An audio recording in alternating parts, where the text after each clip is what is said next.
বিগত সময়ে গণমাধ্যমের পক্ষপাতমূলক অবস্থার কারণে রাজনৈতিক পরিবেশে সমালোচনা সৃষ্টি হয়েছে বলে মন্তব্য করেছেন বিএনপির মহাসচিব মির্জা ফখরুল ইসলাম আলমগীর।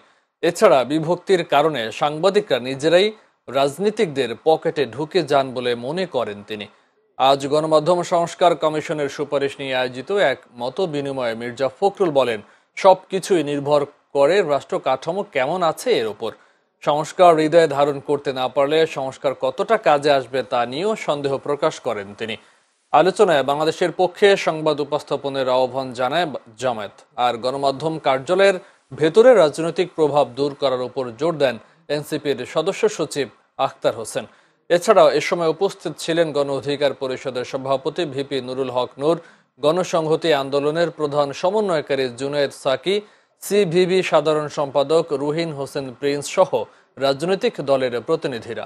সাংবাদিকতাই বলুন, শিক্ষা ব্যবস্থাই বলুন, স্বাধীন গণমাধ্যম বলুন, সবকিছু কিন্তু নির্ভর করে এই দেশের যে মূল রাষ্ট্র কাঠামো সেটা কেমন আছে।